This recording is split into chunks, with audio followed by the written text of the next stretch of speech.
Foi assim que eu conheci a Igreja Adventista. A emoção começou a ferver, não é? Quando nós entramos no pânico, está tudo estragado. Eu fiquei encantado. Nunca tinha ouvido pregar assim daquela maneira. Se nós queremos fugir a uma tentação, o conselho que eu dou: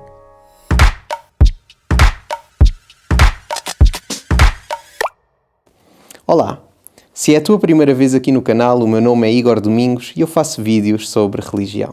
Se te interessas por este tema, subscreve o canal para não perderes o próximo vídeo. Hoje vamos ouvir um testemunho de um homem que, por causa de abraçar a religião, teve a oportunidade de viajar pelo mundo. O nosso convidado de hoje é José Albino Freitas Vieira.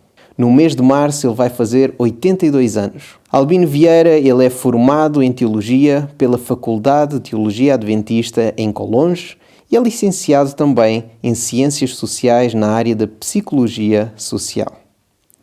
A sua conversão foi no ano 1961 e foi batizado na Igreja do Funchal a 25 de março de 1962. O pastor Vieira começou a trabalhar para a Igreja em 1967 através do Ministério da Educação na missão de Munguluni, em Moçambique. No dia 15 de julho de 1979 foi consagrado ao ministério e trabalhou como pastor em mais de 30 igrejas em Portugal, desde o norte ao sul do país e sem deixar de fora o arquipélago dos Açores.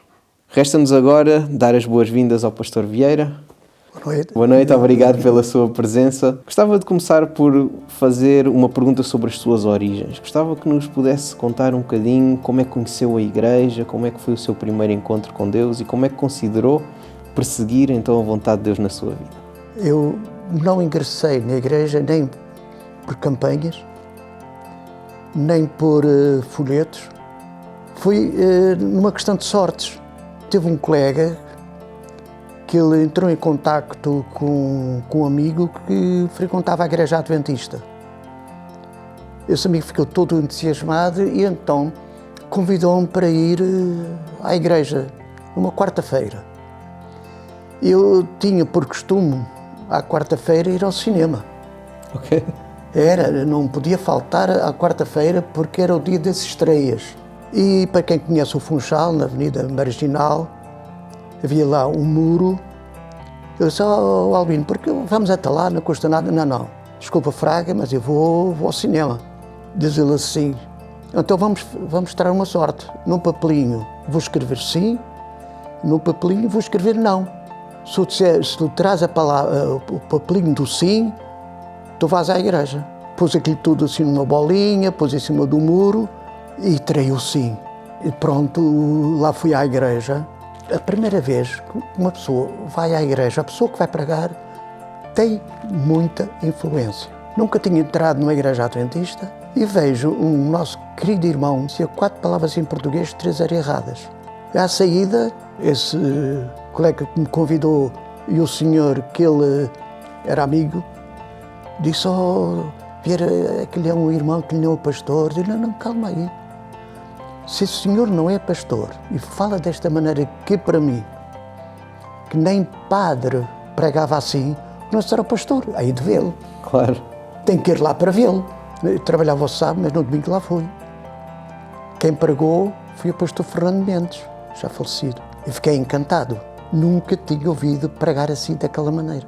A partir daí comecei a ir. Então o que é que eu fiz? Levava um bloco e uma esferográfica. E conforme ele ia pregando, trava apontamentos, passagens bíblicas e tudo, mas eu não tinha Bíblia, não tinha nada, não é? Depois eu comprei uma Bíblia católica. Eu ia para casa, ia verificar se aquilo era assim. E era. Fiquei todo entusiasmado. O entusiasmo, a emoção começou a ferver, não é? Comecei a falar aos amigos, porque estudava para poder ensinar aos outros. E foi assim que eu conheci a Igreja Adventista. Falou-nos sobre a Bíblia e o papel que a Bíblia teve nesses primeiros momentos da sua conversão e que tirava os apontamentos e que depois ia à casa, comprou a sua primeira Bíblia, teve a oportunidade de conhecer a verdade bíblica através desses momentos de estudo. Sim. Sobre a Bíblia, qual é que é então um texto bíblico que pudesse partilhar connosco, que lhe dá força nos momentos de desânimo, um texto bíblico que gosta de ter sempre à mão? a Bíblia Sagrada tem cada texto para cada situação. Eu não posso dizer, este texto dá para tudo. Mas há 2 textos, entre milhares deles, que li muitas vezes. Esse texto encontra justamente em 1 Pedro 5,7, que diz que nós devemos lançar sobre Ele, sobre Cristo, toda a vossa ansiedade, que Ele cuidará de vós. Sabe que a primeira coisa vem a preocupação.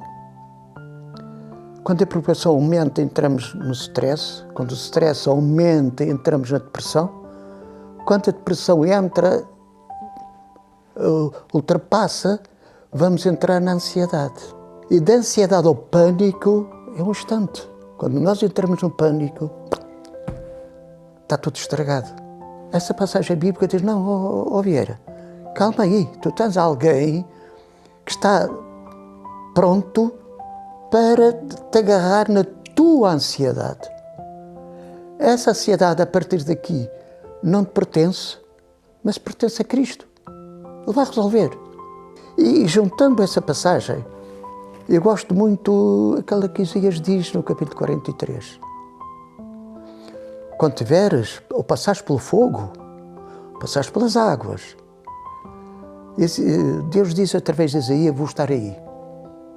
E ao saber que não estou sozinho nessa luta, pode ser uma luta moral, física ou espiritual. Há algum hino que queira partilhar connosco que tenha acompanhado o seu processo de conversão ou até mesmo durante a sua vida, um hino que seja importante para si? Olha, antes de dizer o hino, eu gostava de vos dizer o seguinte. Se nós queremos fugir a uma tentação, o conselho que eu dou, antes de orarem,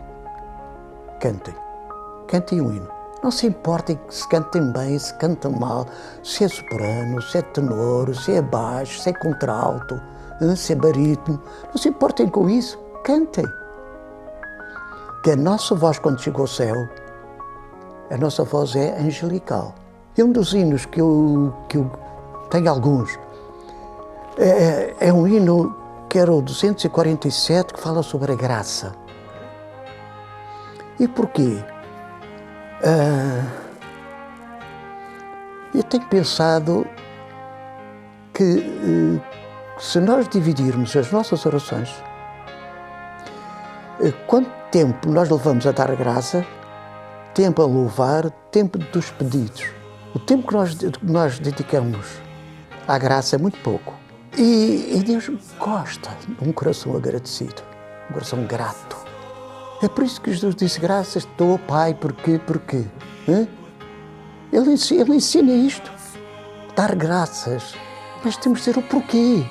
Quando nós louvamos a Deus, temos que saber o porquê que o estamos a louvar. É por isso que eu faço a divisão entre oração e conversar com Deus. Numa oração, 12 minutos chega. Conversar com Deus, nem meia hora. Nem meia hora chega. E o hino 247 vai dizer os motivos por que damos graças. Uma das coisas que me fez pensar agora ao ouvir o pastor Vieira é um pensamento que eu já tenho tido há algum tempo, exatamente pelo facto de nós passarmos mais tempo a pedir do que a agradecer. E a pergunta que eu gosto sempre de colocar é: o que é que nos vai proporcionar ter uma vida mais feliz, uma vida mais alegre? É nós focarmos o nosso relacionamento com Deus na necessidade ou nas bênçãos que Ele já nos dá? Então aqui nós temos a decisão, temos de tomar esta decisão. Ou nós focamos a nossa experiência religiosa numa espécie de queixume ou de apontar tudo aquilo que nos falta na vida, ignorando todas as bênçãos que nós já temos, ou então podemos engordar essa parte dos agradecimentos e começar a viver com gratidão todas estas bênçãos que Deus já nos dá. E isso sem dúvida nos vai proporcionar uma vida mais feliz.